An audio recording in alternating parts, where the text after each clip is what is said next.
Hanging చేసుకుంటూ ఉంటారు, అంటే ఉరి వేసుకుంటూ ఉంటారు చాలామంది కూడా.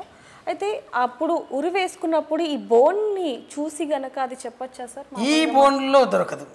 ఓకే. అది ఆయన మామూలుగా శవం పూర్తిగా ఉన్నప్పుడు ఆ వ్యక్తి యొక్క వయసు సుమారు 40 ఏళ్ళకు పైబడి ఉంటే ఆ హయాయిడ్ బోన్ అనేది విరగడానికి అవకాశం ఉంటుంది. అంతవరకు ఇది కొద్ది ఇట్లా బెండ్ అవుతుంది. ఈ గాలి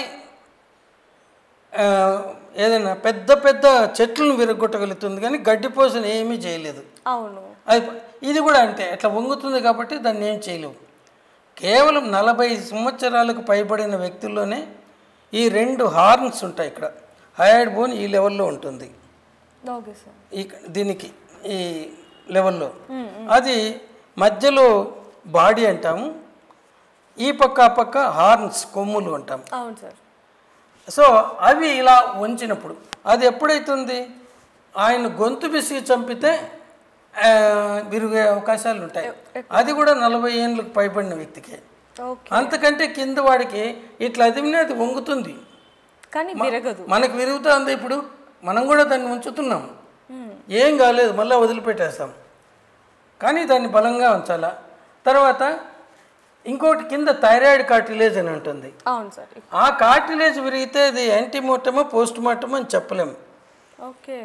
అవి కేవలం దాని మీద ఉండే కండరాలలో లోకలైజ్డ్ రౌండెడ్ కానీ ఈ రెడ్నెస్ ఉంటే అవి కంట్యూజన్స్ అంటాం, సబ్క్యూటేనియస్ కంట్యూజన్, అటువంటిది కనుక్కోవచ్చు. ఇక్కడ హయాయిడ్ బోను మామూలుగా థ్రాట్లింగ్ అంటే గొంతు బిసికి చంపే దాంట్లోనే విరుగుతుంది. అదే హ్యాంగింగ్లో సాధారణంగా అది విరగదు. ఎందుకంటే hanging mark above the level of the hyoid bone ఉంటుంది, దాని మీద డైరెక్ట్ ప్రెజర్ లేదు, విరగదు.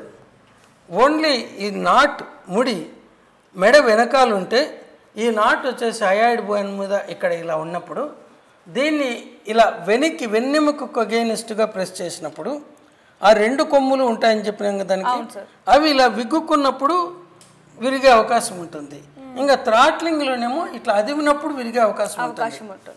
అదే కానీ ఇవి హయాయిడ్ బోన్ హ్యాంగింగ్లో విరగటం అనేది రేర్. ఓకే.